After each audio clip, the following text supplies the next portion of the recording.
ولم يكن له شريك في الملك ولم يكن له ولي من الذل وكبره تكبيرا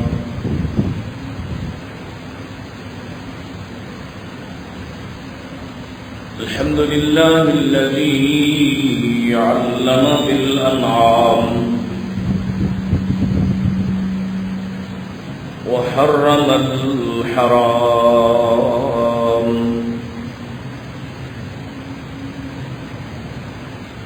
الذي خلق كل شيء وخلق الإنسان والأنعام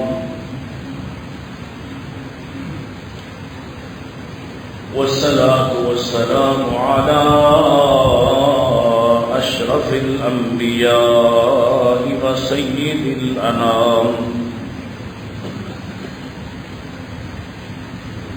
وعلى آله العظام وعلى أصحابه الكرام وعلى من اتبع الإسلام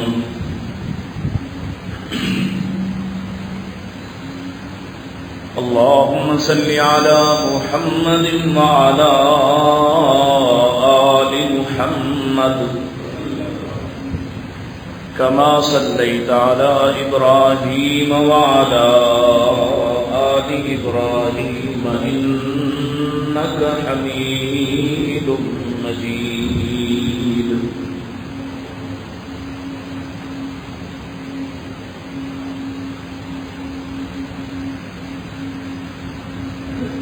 اللهم بارك على محمد وعلى آل محمد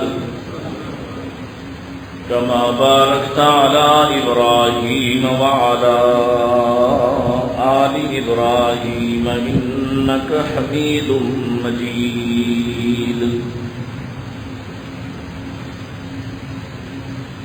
أعوذ بالله السميع العليم من الشيطان الرجيم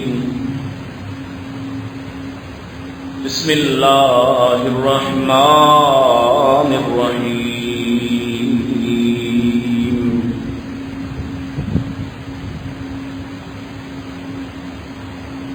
أفرأيت من اتخذ إلهه هواه وأضله الله على علم وختم على سمعه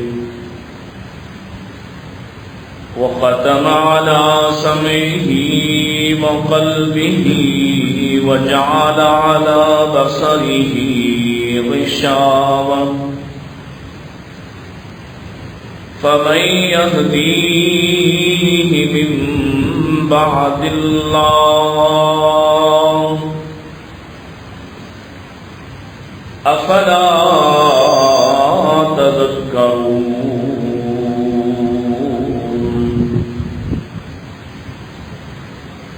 وقالوا ما هي إلا حياتنا الدنيا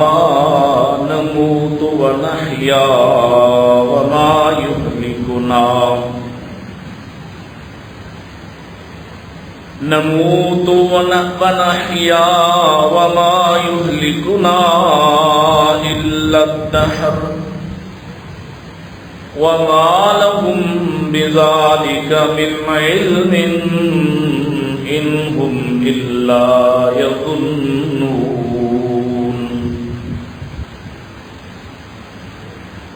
وقال الله تعالى نحن نقص عليك نبأهم بالحق إنهم فتية آمنوا بربهم وزدناهم هدى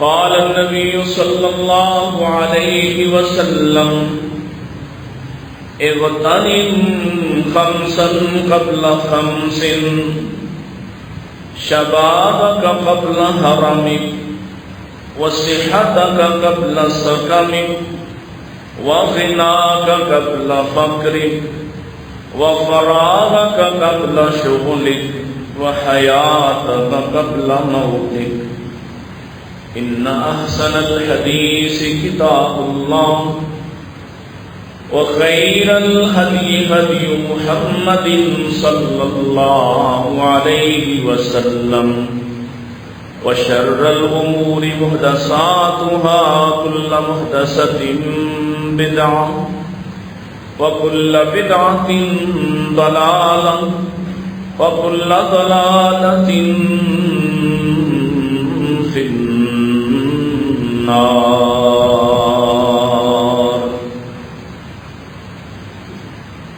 حمد الصلاة تعریفات تسبیحات تحلیلات و تکبیرات اللہ سبحانہ و تعالی کے لیے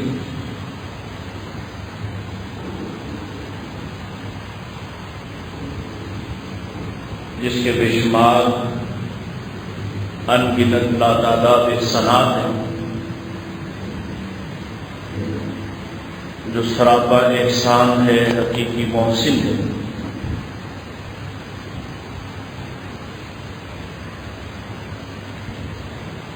جس نے ہمیں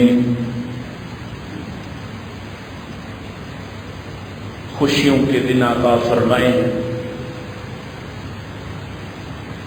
اور جس نے ان دنوں میں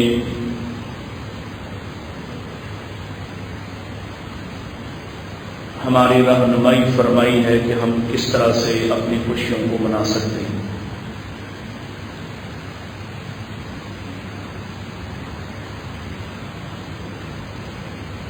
اسی طرح سے زندگی کے ہر پل کے حوالے سے مالک کائنات نے ہماری رہنمائی فرمائی ہے کہ ہم اپنی زندگی کا کون سا حصہ دن یا رات، غم یا خوشی کس طرح سے گزاریں۔ اللہ سے دعا کرتے ہیں اللہ ہمیں اپنی رضا والی زندگی عطا فرمائے۔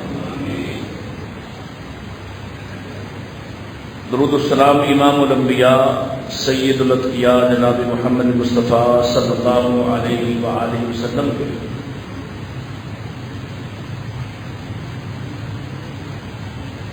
عید الاضحیٰ کے فوری بعد کا یہ خطبہ ہے، اور یقیناً عید کی خوشیاں اور چھٹیاں سب منا رہے ہیں۔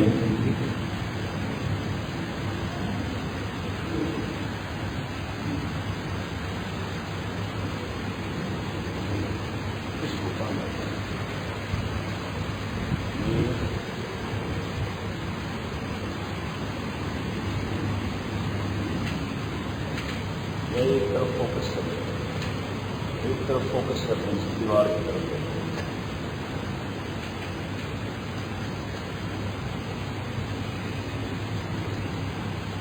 اسٹینڈ آپ کو اتنا لمبا بنا دیتے کہ پنکھے کی آواز نہیں پھیلتا۔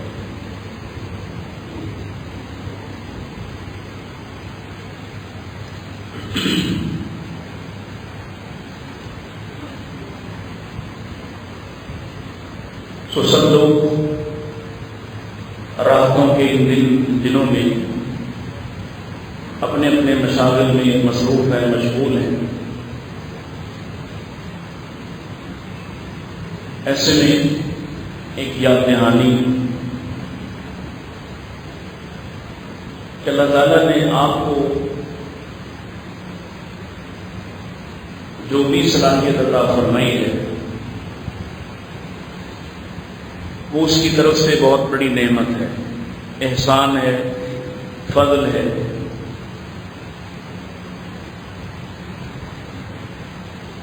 اور یقیناً ہر احسان سے متعلق سوال ہے،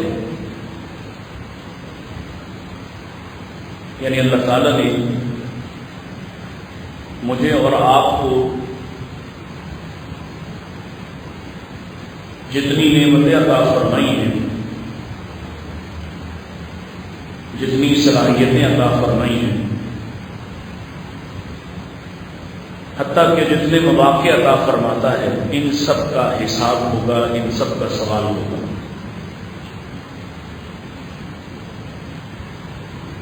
اب بہترین بندہ وہ ہے جو حاسبو قبل ان تحاسبو، اپنا حساب خود لگاتا ہے، اپنے بارے میں خود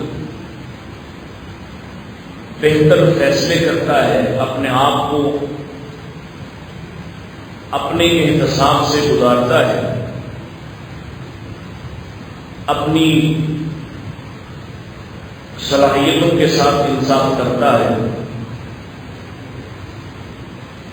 اور خود کو دی گئی نعمتوں کے جواب کے لیے تیار کرتا ہے، یہ بہترین آدمی ہے جو اللہ کے سامنے یقیناً کامیاب ٹھہرے گا، اور عین ممکن ہے کہ جس نے یہاں ان چیزوں کا خیال رکھا اس سے سوال ہی نہ کیا جائے، اور وہ شخص جو یہاں کسی بھی وجہ سے، کسی بھی نوازش کی وجہ سے، کسی بھی عطا کی بنا پر اکڑتا ہے، تندخوئی اختیار کرتا ہے، متکبر ہو جاتا ہے اور خود کو خود ہی کا منعم سمجھتا ہے کہ جیسے میں نے خود اپنی ذات پر ہی کوئی فضل کیا ہے، اللہ کا مجھ پر کوئی فضل نہیں ہے، اپنا ہی احسان مند ہوتا ہے کہ میں نے خود جو کچھ کیا ہے، میری ذات کو جو بھی فائدے پہنچتے ہیں یہ سب میری ہی کمائی، میری ہی محنت، میری ہی وجہ سے ہے۔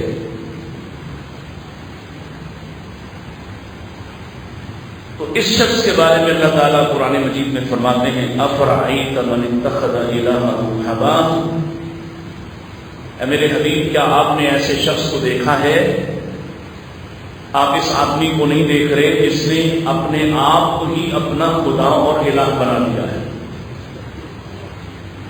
جس نے اپنے آپ کو ہی، میری طرف دیکھیے ذرا، جس نے اپنے آپ کو ہی اپنا خدا، اپنا الہ بنایا، وہ سمجھتا ہے میں ہی اپنا خدا ہوں، مجھے اپنی ہی پوجا کرنا ہے، مجھے اپنا ہی شکر گزار ہونا ہے، اور مجھے اپنی ہی تمنائیں، آرزویں، ان کی تکمیل تعمیل کے لیے جو کچھ بھی کرنا پڑے میں خود مختار ہوں۔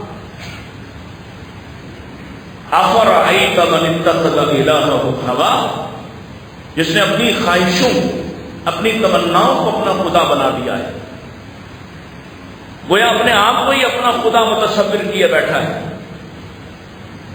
اللہ تعالیٰ فرماتے ہیں حقیقت کیا ہے، جب آدمی اس طرح کی سوچ اختیار کرتا ہے، خود کو ہی نامزید سمجھتا ہے، اپنے ہی آپ کو راضی کرنا پسند کرتا ہے، اپنا ہی ممنون احسان ہوتا ہے، اپنی خواہشوں کے تابع ہو جاتا ہے، وَأَضَلَّهُ اللَّهُ عَلَىٰ عِلْمٍ، اللہ اس کے علم کو بھی اس کے لیے گمراہی کا سبب بنا دیتا ہے،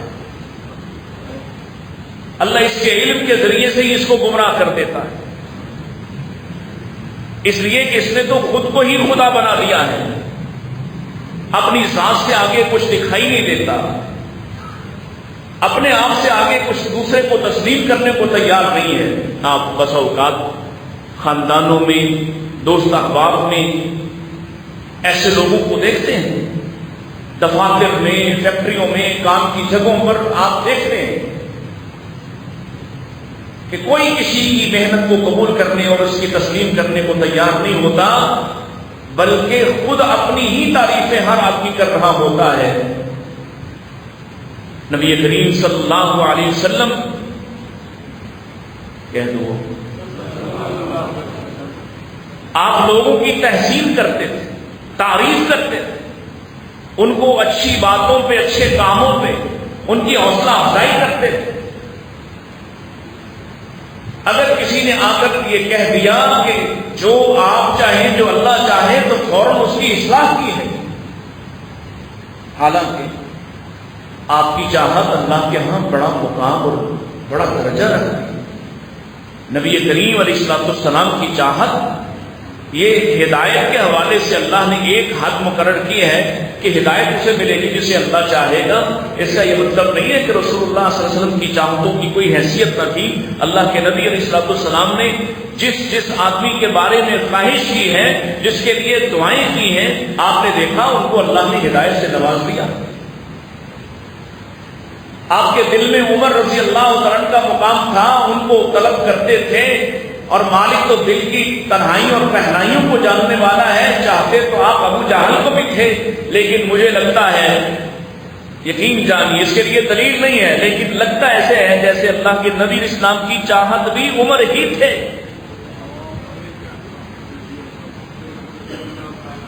ابو ہریرہ کی ماں کے لیے دعا کی، ایمان لائی. سعد بن ابی وقاص کی ماں کے لیے دعا کی، ایمان لائی. اور کتنے ایسے واقعات ملتے ہیں.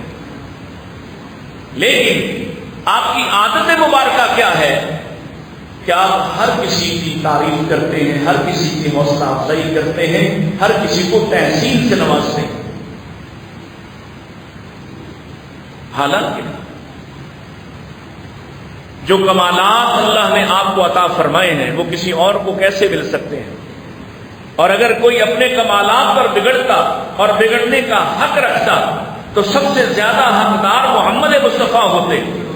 لیکن آپ کیا فرماتے ہیں؟ انا سید ولد آدم ولا فخر، میں آدم کی اولاد میں سب کا سردار ہوں، لیکن کوئی فخر نہیں، کوئی غرور نہیں. اللہ فرماتے ہیں جب آدمی اس غرور کا شکار ہوتا ہے، اپنی خواہشوں کو خدا بنا لیتا ہے، وَأَضَلَّهُ اللَّهُ عَلَىٰ عِلْمٍ، اللہ اس کو اس کے علم کے ساتھ ہی مار دیتا ہے، اللہ اس کے ہنر کے ساتھ ہی اس کو مار دیتا ہے، اسی کے ذریعے سے اس کو گمراہ کر دیتا ہے.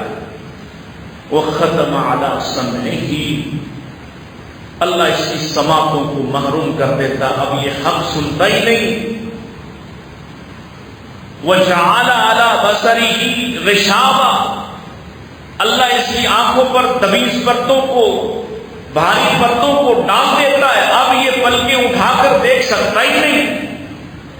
فَمَن يَهْدِيهِ مِن بَعْدِ اللَّهِ، اور جس کو اللہ گمراہ کر دے، جس کو اللہ گمراہ کر دے، جس کو اللہ اس کے فریب نفس کا شکار کر دے، جو اپنی فریب میں خود ہی آ جائے اور اللہ اس سے سرپرستی کا ہاتھ اٹھا لے. فَمَن يَهْدِيهِ مِن بَعْدِ اللَّهِ، اب کون ہے جو اللہ کے بعد اس کو راہ راست پر لا سکتا ہو؟ اب کون ہے جو اللہ کے بعد اس کو درست راستے پر ڈال سکتا ہو؟ اب کون ہے جس کے اللہ نے کانوں کو بند کیا تو کوئی اس کو حق سنا سکے؟ اب کون ہے جس کے دل پر اللہ نے مہریں لگائیں تو اس کے دل تک کوئی بات پہنچ سکے؟ اب کون ہے جو اس کی آنکھوں کو کھول کر حق کی پہچان کروا سکے؟ افلا تذکرون، اور تم غور و فکر نہیں کرتے ہو، نصیحت نہیں پکڑتے ہو؟ اللہ نے صلاحیتیں دی ہیں، اور صلاحیتوں کا بہترین استعمال تمہاری ذمہ داری تھی. اللہ نے علم دیا ہو تو کیا کام کرنا چاہیے؟ اس پر گمراہ ہو جانا چاہیے، اس پر فخر اور تکبر کرنا چاہیے، استکبار کا رویہ اختیار کرنا چاہیے؟ بلکہ اللہ نے علم عطا فرمایا، جتنا جتنا علم ملتا گیا اتنا اتنا جھکتا گیا. یہ علم کا تقاضا تھا. اللہ نے یہ بدن وجود، اللہ نے یہ عقل سلیم یہ عطا فرمائی، ایمان عطا فرمایا. جتنا جتنا ایمان میں بڑھتا جاتا اتنا اتنا عاجز ہوتا جاتا. اللہ نے کوئی مقام عطا فرمایا، اب مقام ملنے پر بگڑ جاتے ہیں لوگ، بگڑتے ہیں نا. یہ ہم ہی ہیں، یہ ہم ہیں جو بگڑتے ہیں. خالق کائنات کی دیگر مخلوقات، جنوں کے علاوہ، انسان اور جن، ان دونوں کے علاوہ بتائیے کوئی تیسری مخلوق بھی بگڑی ہو؟ کبھی دیکھا ہو؟ والشمس وضحاها، وہ قسمیں اٹھاتا ہے سورج کی. وضحاها، جب وہ بلند ہو کر آ جاتا ہے، کتنا بلند ہوتا ہے سورج؟ کوئی سورج جتنا بلند ہوا ہے آج تک؟ تو کبھی سورج کو بگڑتے دیکھا ہے؟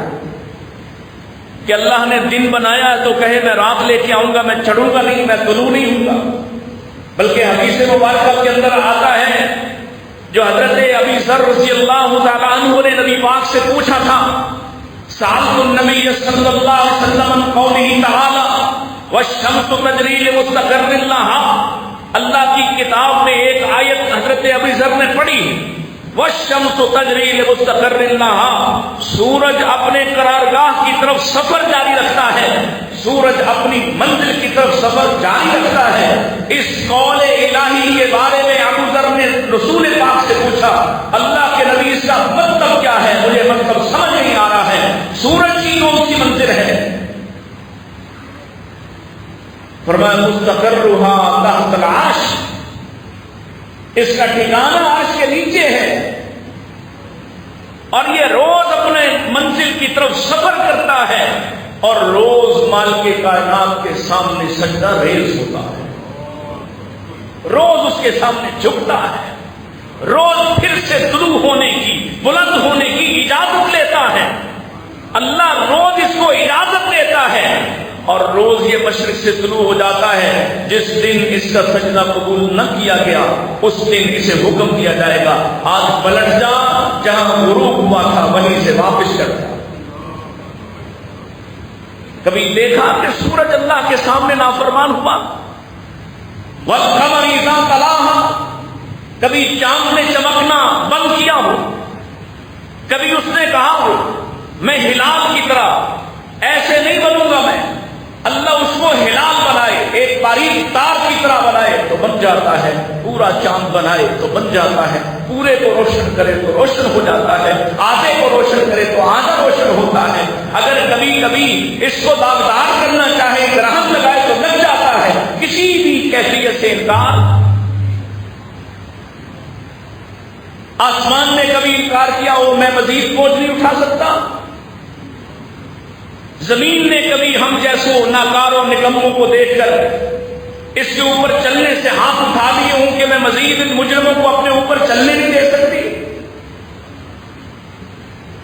انسان کیا ہے، اس کی حیثیت کیا ہے، یہ کس بات پر گمراہ ہوتا ہے؟ اللہ نے صلاحیت دی تو صلاحیت کا اعتراف کرنا بنتا تھا، شکر گزاری بنتی تھی، اور سب سے بڑا تقاضا اللہ کے سامنے عاجز ہونا تھا، اور ان صلاحیتوں کے متعلق اللہ کے سامنے جواب دہ ہونا تھا۔ اللہ، وہ لوگ جو صالحیت کے ساتھ ان صلاحیتوں کا استقبال کرتے ہیں، جو صالح ہوتے ہیں، آپ صالح لوگوں کو بگڑتا ہوا نہیں دیکھیں، ان کو جھکتا ہوا پائیں۔ نیکوکار لوگ، انہیں جو ملتا ہے، اللہ اکبر، اللہ نے صدیق کو صداقت عطا کی ہے، ناممکنات کی تصدیق کرنے والا، ناممکنات کی تصدیق کرنے والا، عقل و فہم میں نہ آنے والی باتیں بھی اگر محمد کے دہن سے نکلی ہیں صلی اللہ علیہ وسلم تو اس پر سب سے پہلے تصدیق کی مہر لگانے والے ابو بکر صدیق ہیں۔ صلاحیت کا درست ترین استعمال ہے۔ یاد ہے شاید کئی دفعہ یہ حدیث کا ٹکڑا آپ کے سامنے رکھا ہو کہ آج ماننا کتنا مشکل لگتا ہے، جبکہ آپ کے پاس دلائل کے ساتھ یہ دین اپنی بینات اور روشن دلائل کے ساتھ کھل کر سامنے ہے۔ نبی کریم علیہ الصلوۃ والسلام نصیحت فرما رہے تھے اور آپ ذکر کر رہے ہیں کہ ایک آدمی اپنے بیل پہ سوار ہوا تو بیل نے کہا بیل سواری کے لیے تو نہیں ہوتا، میں تو مال برداری کے لیے ہوں، میں تو بوجھ اٹھانے کے لیے ہوں، سواری کے لیے نہیں بنایا گیا۔ تو ایک منافق شخص کھڑا ہو گیا، وہیں تھے نا کچھ تھوڑے ایسے بھی جو شکوک و شبہات پھیلاتے تھے، اور اس نے کہا یا رسول اللہ، بظاہر تو کلمہ وہ ہے یا رسول اللہ یہ کیسے ہو سکتا ہے؟ کیسے ہو سکتا ہے کہ بیل بولے، بیل سے بات کرے؟ اللہ اکبر! اللہ کے نبی نے یہ نہیں کہا کہ قیامت کے قریب ایسا زمانہ آئے گا یا اس سے پہلے کبھی ایسا زمانہ آئے، یا اللہ جس کو چاہے بلوا دے. کوئی دلیل نہیں دی، صرف اتنا کہا جاؤ ابو بکر و عمر سے پوچھ لو بیل بولتا ہے یا نہیں بولتا ہے. اتنا ہی کافی. عمر کو اللہ نے صلاحیت دی ہے، ایمان لانے کا پہلا دن ہے تو اللہ کے رسول سے سوال کرنے، یا رسول اللہ کیا ہم حق پر نہیں ہیں؟ حق پر ہیں. تو اللہ کے رسول پھر اٹھیے، پھر آج یہاں نماز نہیں پڑھیں. پہلا دن، پھر آج یہاں نماز نہیں پڑھیں. صلاحیت کا درست جگہ استعمال کرنا بھی ایک ذمہ داری ہے. جہاں جس بات کی صلاحیت آپ کو اللہ نے دی ہے، آپ حق بات کہہ سکتے ہیں، حق بات کہہ کر اس کا بوجھ اٹھا سکتے ہیں، تو پھر بھی چھپتے رہنا، پھر بھی بچتے رہنا، پھر بھی پہلو بچاتے رہنا، میرا نام نہ آ جائے کہیں پر. کہا اگر ہم حق پر ہیں، آپ سچے نبی ہیں، تو پھر ہم آج یہاں چھپ کر نماز نہیں پڑھیں گے. آئیے ایک سب کی قیادت، اس کی حفاظت کی ذمہ داری میں لیتا ہوں، اور ایک سب کی حفاظت حمزہ کریں گے. ہم آج اللہ کے گھر بیت اللہ میں نماز ادا کریں گے. اور پیارے رسول علیہ السلام نے ان کو فاروق کا لقب عطا فرمایا. فاروق، حق و باطل میں فرق قائم کرنے والا، یہ صلاحیت تھی. سیدنا عثمان کو اللہ نے مال دیا ہے، صلاحیت ہے. مال صلاحیت ہے یا نہیں؟ اللہ نے مال دیا، کیا کیا عثمان سے؟ دانے کھول دیے ہیں. کبھی شکوہ نہیں کیا کہ کوئی دوسرا میرا مقابلہ کیوں نہیں کرتا ہے، کوئی دوسرا اس کے پاس بھی تو اتنا ہے، یہ کیوں نہیں دیتا ہے. کسی کی فکر ہی نہیں ہے. جب اللہ کے نبی نے مانگا حاضر. پھر اس ایسے ہی تو مقام نہیں ملتا نا. ایسے ہی تو اللہ کے رسول نے عثمان کے مالوں کو اپنے ہاتھ پہ پلٹتے ہوئے نہیں کہا کہ اللہ آج کے بعد عثمان کچھ بھی کر لے، ما فعل عثمان، آج کے بعد عثمان کچھ بھی کر لے، عثمان کو کسی چیز کا نقصان نہیں ہو سکتا. سیدنا علی رضی اللہ عنہ کو اللہ نے شجاعت و بہادری سے نوازا ہے، تلوار بازی کے ہنر سے نوازا ہے. اتنا ہنر، اللہ اکبر. میرا دل تھا آج خطبہ حجۃ الوداع کے بعد جمعہ ہے تو اس میں سیدنا علی کی شان بیان کرتا، لیکن میرے پاس وقت نہیں نکل سکا اس کی مطلوبہ تیاری کے لیے. انشاءاللہ اگلے جمعے کوشش کریں گے کہ اللہ کے نبی نے حجۃ الوداع سے رخصت ہونے کے بعد جو پہلا خطبہ ارشاد فرمایا وہ سیدنا علی رضی اللہ عنہ کی شان پر ہے. تو ہم کیوں اس سے پیچھے ہٹے؟ اللہ نے ہنر عطا فرمایا، ایسا باکمال فن عطا فرمایا ہے، پہاڑ جتنا عمر بن عبد ود سامنے ہے اور نبی پاک پیچھے دعائیں کر رہے ہیں، گرد و غبار کا ایک ماحول ہے، اور سیدنا علی رضی اللہ تعالی نے 2 ٹکڑے کر دیا ہے اس اللہ کے دشمن عمر بن عبد ود. مرحب کو مارا ہے، عتبہ و شیبہ کو مارا ہے. جب جب اللہ کے نبی نے علی کو میدان جنگ میں اتارا ہمیشہ فاتح رہے ہیں.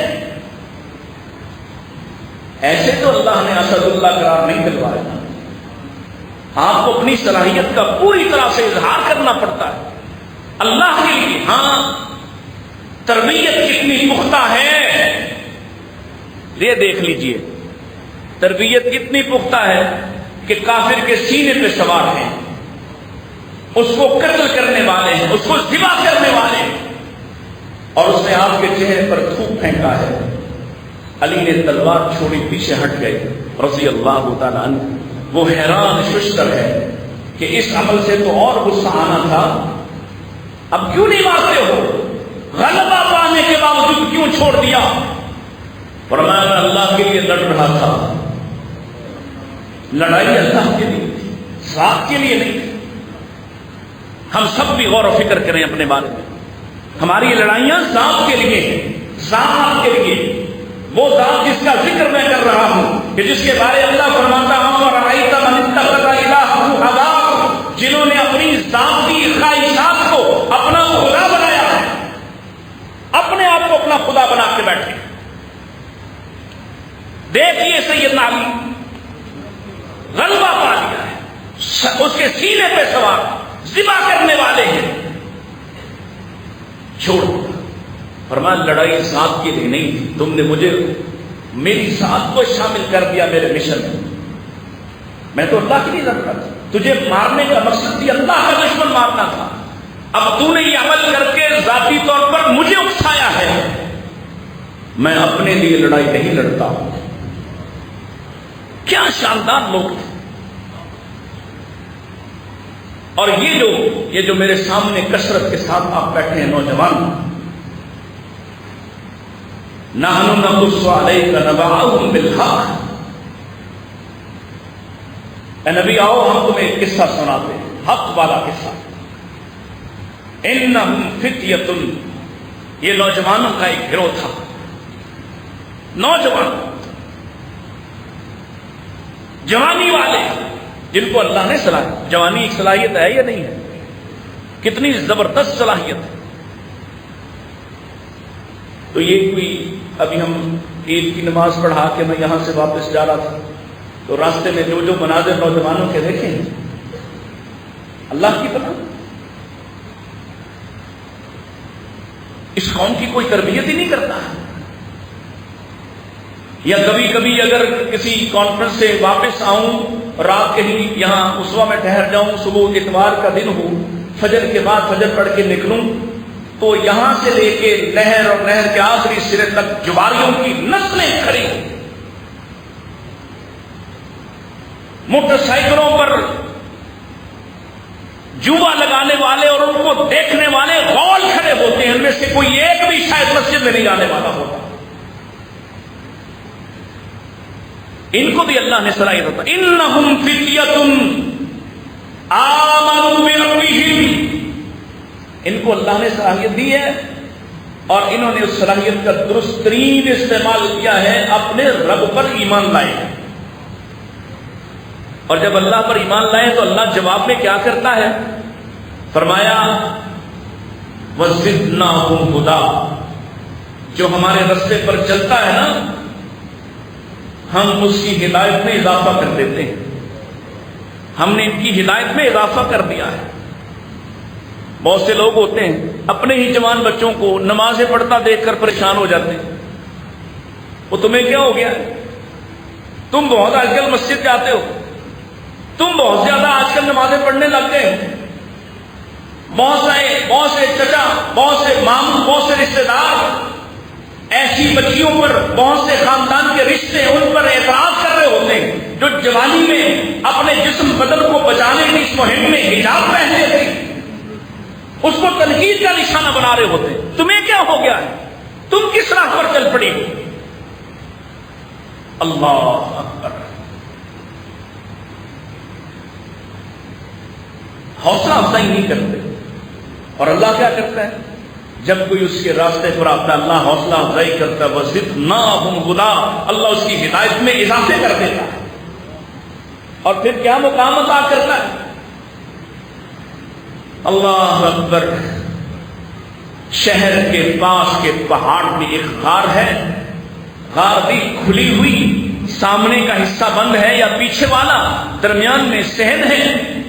اس غار میں اللہ نے 309 سال سلایا ہے اور کانوں کان کسی کو خبر نہیں ہونے دی۔ ان کے ساتھ اس سفر میں شریک ہونے والا کتا، وَقَلْبُهُمْ بَاسِطٌ ذِرَاعَيْهِ بِالْوَسِيلِ، بازو پھیلا کر چکنا بیٹھا ہوا، آنکھیں کھلی ہوئی، لیکن اللہ کی طرف سے سویا ہوا۔ یہ مالک کرتا ہے۔ تیسرے نمبر پر فرمایا سورج روز آتا ہے، روز ان کے اوپر سے گزرتا ہے، کھلی جگہ پہ پڑے ہیں، وَهُمْ فِي فَجْوَةٍ مِّنْهُ، یہ قرآن کی دلیل ہے، کھلی جگہ پڑے۔ بند غار پہ ہوتے تو سورج جہاں سے مرضی جاتا، یہ بات کہنے کی ضرورت۔ وَهُمْ فِي فَجْوَةٍ مِّنْ، کھلی جگہ پڑے ہیں، اوپر سے سورج آتا ہے. اب سورج کا کام کیا ہے؟ روشنی ڈال دے، تمازت، دھوپ، گرمی.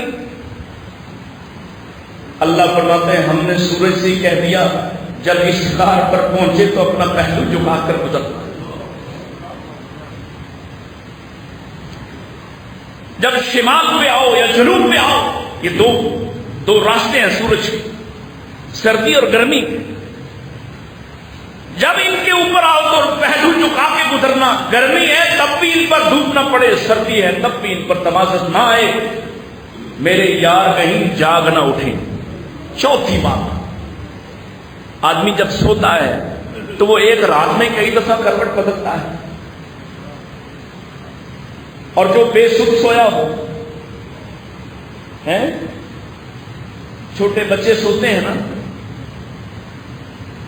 یہ آخری والا بچہ میرے ساتھ اس کی قربت زیادہ رہی، اس سے پہلے والے تو ادھر گاؤں میں پل گئے، تو یہ ابھی تک میرے ساتھ سوتا ہے، تو میں کئی دفعہ اس کی کروٹ بدلتا ہوں.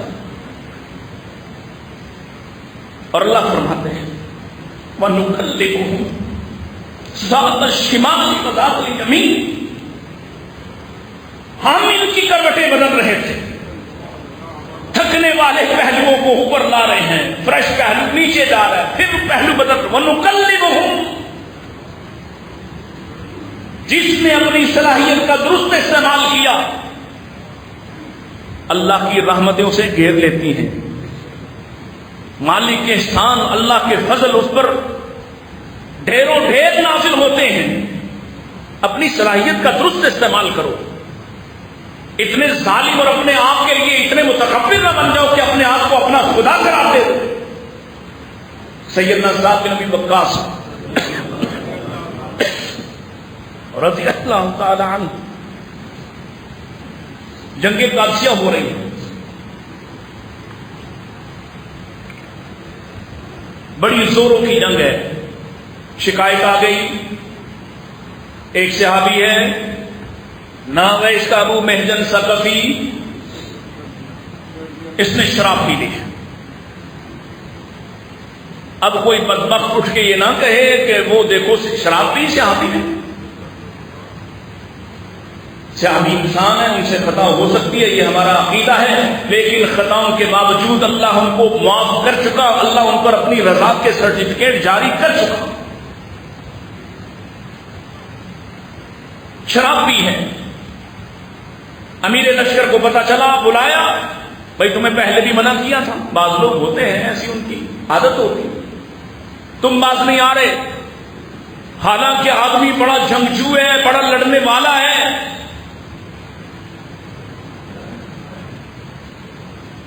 یہ ہمارے بچے کھیلتے ہیں نا کرکٹ، تو جو نشہ کر کے کھیلتا ہے نا اس کو زیادہ موقع دیتے ہیں کیونکہ اس کی صلاحیت بڑھ جاتی ہے ان کے خیال کے مطابق. اور اللہ کا شکر ہے ہم نے اس دور میں پھیلی، جب پتہ چلتا تھا اگر کوچ کو تو وہ نکال باہر پھینکتے تھے کہ نشائیوں اور جواریوں کے لیے ہم نے یہ کھیل نہیں رکھا ہوا. اب تو خیر سب کچھ ہی بدل گیا ہے. پتہ چلا ابو محجن ثقفی پکڑے گئے، لائے، کہا منع کیا تھا، پہلے بھی چھوڑا اب نہیں چھوڑنا، باندھو. اور اپنی بیوی کو مقرر کر دیا نگران، بیڑیاں پہنا کر اپنے خیمے کے باہر باندھ دیا. اب جنگ ہو رہی ہے اور زوروں کی جنگ ہے. آدمی بڑا صلاحیت والا ہے، تلوار بازی میں بڑا ماہر ہے، صفیں الٹ سکتا ہے، لیکن ادھر بھی سعد بن ابی وقاص ہے جسے انسانوں پہ بھروسہ نہیں، اللہ پہ بھروسہ ہے. مالک کے نافرمانی کرنے والے کو اپنے ساتھ جنگ میں شریک کرنے دینا نہیں چاہتے. ادھر بھی دیکھیے اپنی صلاحیت کا، یہ نہیں کہا کہ چلو کوئی بات نہیں، جنگ کی ہے کوئی خیر ہے، لڑتا رہے، نہیں، کوئی سمجھوتا نہیں. لڑائی ہو رہی ہے، اتنی زور کی جنگ ہو رہی ہے کہ مسلمان کٹ رہے ہیں، شہید ہو رہے ہیں، صفیں بے ترتیب ہو رہی ہیں، فتح نہیں مل رہی، مشکلات بڑھ رہی ہیں. اور یہ ادھر اس خیمے کے باہر بندہ ہوا اپنے آپ کو دیکھ رہا ہے اور تڑپ رہا ہے کہ اب میں وہاں ہوتا تو ایسے کرتا، میں وہاں ہوتا تو ایسے کرتا. منت و زاری شروع کر دی سعد رضی اللہ عنہ کی اہلیہ سے، مجھے چھوڑ دو، وہ چھوڑتی نہیں کہ کیسے چھوڑ دوں، حتیٰ کہ یہ اللہ کے سامنے گڑ گڑانا شروع کر دیتا، اللہ تیرے بندے ہار رہے، شکست پا رہے، کٹ رہے میرے سامنے، میری خطاؤں کی سزا مل رہی ہے، شستیاں جاری ہیں۔ حتیٰ کہ سعد رضی اللہ عنہ کی اہلیہ کا دل بسیج گیا، کہا اس شرط پہ چھوڑوں گی کہ اگر تم زندہ بچ گئے تو واپس آ کر یہاں خود بیڑیاں پہن لینا، کہا اس شرط پہ چھوڑ دو۔ نہ زرہ پہنی نہ خوط پہنا، سر پہ ٹھاٹا باندھا، اور اسی طرح سے ننگے بدن ہی جس طرح سے قید تھے اسی طرح سے سر پہ وہ کپڑا لپیٹا، اپنا منہ چھپایا، تلوار پکڑی۔ تلوار بھی سعد رضی اللہ تعالیٰ عنہ کی ہے، یا بعض نے کہا کہ تلوار اپنی تھی، گئے لڑنے۔ اب لڑ رہے ہیں اور حضرت سعد ایک ٹیلے پر بیٹھے ہیں، عرق النساء، ٹانگوں کے درمیان کچھ پھوڑے نکلے ہوئے ہیں سعد کو، اور وہ خود جنگ میں شریک نہیں، دور بیٹھ کے منظر دیکھ رہے ہیں۔ ایک آدمی آتا ہے، جنگ کی حالت ہی بدل جاتی، جدھر پڑتا ہے صفے کی صفے الٹ جاتی، کافر کٹ رہے ہیں، کافروں کو شکست ہو رہی۔ حضرت سعد کہتے ہیں اللہ اگر یہ فرشتہ نہیں تو میں اپنی تلوار اس کو تحفے میں دینا چاہتا ہوں۔ جنگ جیت گئے، قادسیہ کی جنگ بہت خوفناک جنگ تھی، جنگ جیت گئے، اور سعد رضی اللہ تعالیٰ اس آدمی کو تلاش کر رہے ہیں جو جنگ جیتنے کا سبب بنا ہے، کہیں نہیں مل رہا۔ اس ہولیے کا آدمی کہیں، وہ جنگ والوں میں تلاش کر رہے ہیں، مجاہدوں میں تلاش کر رہے ہیں۔ آخر کار بیوی نے کہا جسے آپ تلاش کر رہے ہیں وہ کہیں اور نہیں، آپ کے خیمے کے باہر بندھا ہوا ہے۔ صلاحیت کا درست استعمال، جو اللہ نے آپ کو صلاحیت دی، علم عطا فرمایا، مال عطا فرمایا، قوت عطا فرمائی۔ قوت اس لیے عطا نہیں فرمائی کہ آپ لوگوں کو اپنے بازو اور اپنے سکس پیکس دکھاتے پھریں، کس لیے عطا فرمائی ہے؟ یا رسول اللہ میں روزہ رکھنا چاہتا ہوں، آقا فرماتے ہیں ہر پیر اور جمعرات کا روزہ رکھ لیا کر۔ اللہ کے رسول جوان آدمی ہوں، زیادہ رکھ سکتا ہوں، فرمایا اچھا ایام 20 کے بھی رکھ لے۔ ایام 20 کے کتنے بن گئے تھے؟ یہ ایک مہینے میں 11 روزے پکے ہو گئے۔ اللہ کے نبی اس سے بھی زیادہ صلاحیت، استطاعت زیادہ ہے۔ میرے آقا فرماتے ہیں مشکل میں اپنے آپ کو نہ ڈالو، اصرار کر رہا ہے، اور اللہ کے نبی آخرکار فرماتے ہیں اچھا اللہ کو سب سے پسندیدہ روزہ داؤد علیہ السلام کا تھا، وہ ایک دن رکھتے تھے ایک دن چھوڑتے تھے، تم وہ والا عمل اختیار کر لو۔ یہ ہے نا جوانی۔ ایک اور آیا یا رسول اللہ صلی اللہ علیہ وسلم میں قرآن کتنے دنوں میں ختم کیا کروں؟ آپ نے فرمایا 1 مہینے میں۔ اللہ کے نبی میں جوان ہوں، صحت مند ہوں، طاقتور ہوں، اور یہ بیٹھ کر پڑھنے والا قرآن، اس کی بات نہیں کر رہا میں۔ وہ قرآن کہاں پڑھتے تھے؟ کیوں بھائی؟ ہم تو بیٹھ کے پڑھتے ہیں نا، ایئر کنڈیشن ماحول میں کرسی پر بیٹھے اور قرآن پڑھا۔ وہ کیسے پڑھتے تھے؟ راتوں کو کھڑے ہوتے تھے، راتوں کو اللہ کی بارگاہ کے میں اللہ کے سامنے سجدہ ریز ہونے کے لیے قیام کرتے ہوئے پڑھتے تھے۔ یا رسول اللہ زیادہ پڑھ سکتا ہوں، جوانی ہے۔ فرمایا 15 دن، زیادہ اصرار 7 دن۔ آخری بات آپ نے فرمایا اچھا اتنا اصرار کر رہا ہے تو 3 راتوں سے پہلے کبھی ختم نہ کرنا۔ یہ حد مقرر کر دی کہ اس سے زیادہ نہیں، حالانکہ وہ اصرار کر رہا ہے کہ مجھے ایک رات میں پڑھنے کا حکم دے دیں۔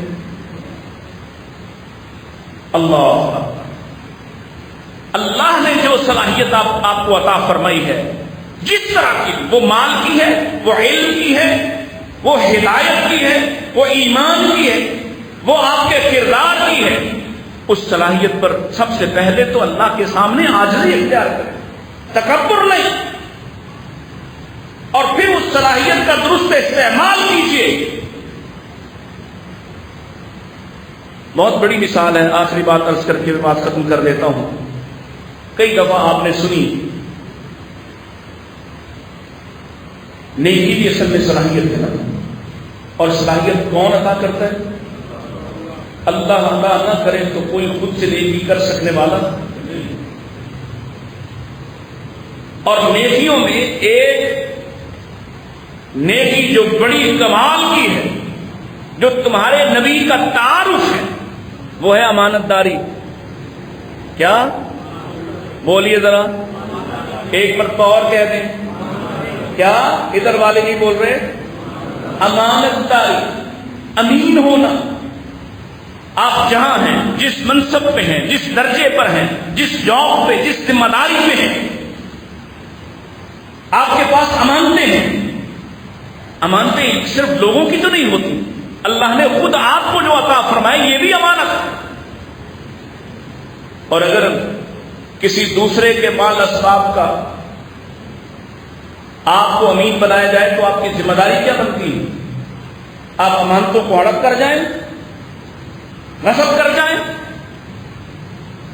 عبداللہ بن مبارک رضی رحمت اللہ تعالی علیہ کے والد محترم مبارک، سنا ہوا ہے آپ نے، ایک باغ کے مالک تھے۔ مالک آیا ہے اور اس نے آ کے کہا ہے میرے ساتھ میرے مہمان ہیں، میٹھے میٹھے انار توڑ کر لاؤ۔ اور مبارک گئے ہیں اور اپنے تجربے کے مطابق میٹھے میٹھے انار لائے ہیں۔ وہ انار کھولے، کھانے لگے تو کڑوے ہیں، کسیلے ہیں۔ انار بڑا مشکل سا پھل ہے، اس کا بیرونی طور پہ تو بتا ہی نہیں سکتا کیسا نکلے گا۔ اللہ، مالک نے ڈانٹا ہے اور کہا پھر سے لے کے آؤ، یہ تو کڑوے کسالے۔ وہ دوسری مرتبہ، اب ظاہر ہے جب اس کو ایک مرتبہ لوٹایا گیا ہوگا تو دوبارہ انہوں نے اپنی تمام تر صلاحیت کا استعمال کر کے پہلے سے بہتر پھل چنا ہوگا۔ لے کے آئے، اس کو بھی کھولا گیا، کھانے لگے تو پھر یہ بھی اسی طرح کے کڑوے کسالے۔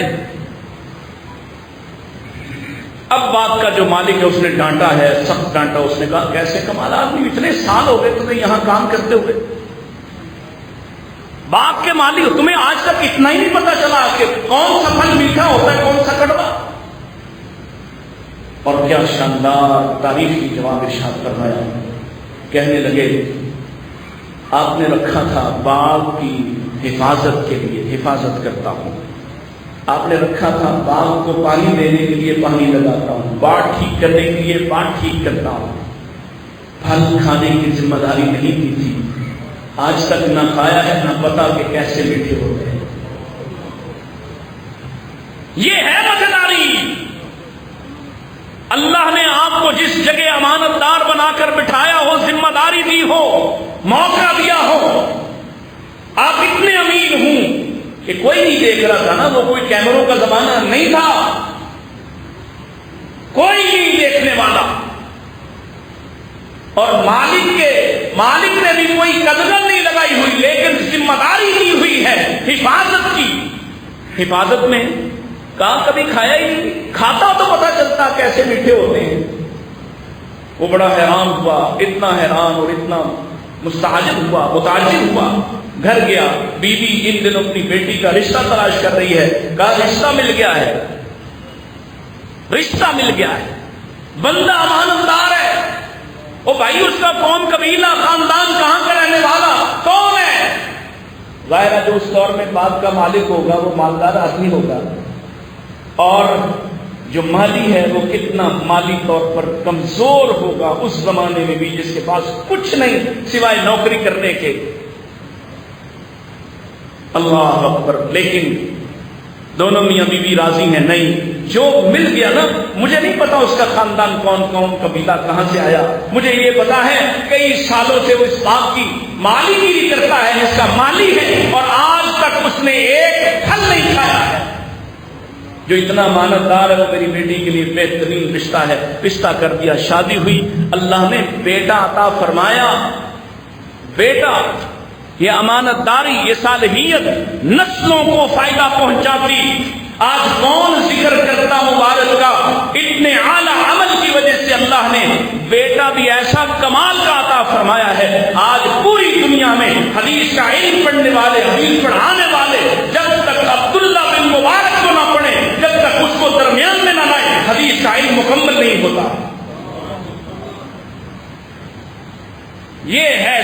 کا درست استعمال، یہ ہے نعمتوں سے بہترین طریقے سے اپنے رب کو راضی کرنے کا طریقہ۔ اور وہ عبداللہ بن مبارک اللہ کی قسم ہے امام الحدیث قرار پائے، امام امیر المومنین فی الحدیث قرار پائے، اتنا بڑا امام۔ مجھے اور آپ کو بھی اللہ نے بڑی صلاحیتوں سے نوازا ہے، بڑے مواقع عطا فرمائے ہیں، بہت ساری ذمہ داریاں ہمارے بھی ذمے ہیں، بہت ساری امانتیں ہمارے بھی حوالے ہیں۔ آئیے ان کے بارے میں فکر کیجئے اور اللہ تعالیٰ کو راضی کرنے کی کوشش کیجئے۔ لیکن پہلا بنیادی ضابطہ کیا ہے؟ افرأیت من اتخذ الہہ ہواہ، کبھی اپنے آپ کو اپنا خدا مت بنائیے، اپنی خواہشوں کے غلام مت بن جائیے۔ آج کل اپنی خواہشوں کا غلامی دیکھ لینا، ہم نے جو بچا کے رکھا ہے اور جو ہم نے لوگوں کو دیا ہے وہ کیسا تھا، اور جو ہم نے بچا کے رکھا وہ کیسا تھا۔ صرف اسی ایک بات سے اپنے آپ کو آزما لیجیے۔ افرأیت من اتخذ الہہ ہواہ، اللہ فرماتے ہیں میرے حبیب تو نے وہ آدمی نہیں دیکھا جس نے اپنی خواہشوں کو اپنا خدا بنایا؟ اور جب کوئی اپنے آپ کو خدا بنا بیٹھتا ہے اللہ فرماتے ہیں وَأَضَلَّهُ اللَّهُ عَلَىٰ عِلْمٍ، اللہ اس کو علم ہونے کے باوجود گمراہ کر دیتا ہے۔ وَخَتَمَ عَلَىٰ سَمْعِهِ، اللہ اس کی سماعتوں کو محروم کر دیتا ہے حق شناسی سے۔ وَجَعَلَ عَلَىٰ بَصَرِهِ غِشَاوَةً، اللہ اس کی آنکھوں پہ پردے ڈال دیتا ہے۔ جب اتنا کچھ اللہ کر دیتا ہے فَمَن يَهْدِيهِ مِن بَعْدِ اللَّهِ، پھر اس کے بعد کون ہدایت دینے والا ہے؟ اللہ مجھے اور آپ کو ہمیشہ اپنی صلاحیتوں کے ساتھ انصاف کرنے، اللہ کے سامنے عاجزی اختیار کرنے اور اللہ کو راضی کرنے کی سعادت عطا فرمائے۔ وآخر دعوانا ان الحمد للہ رب العالمین۔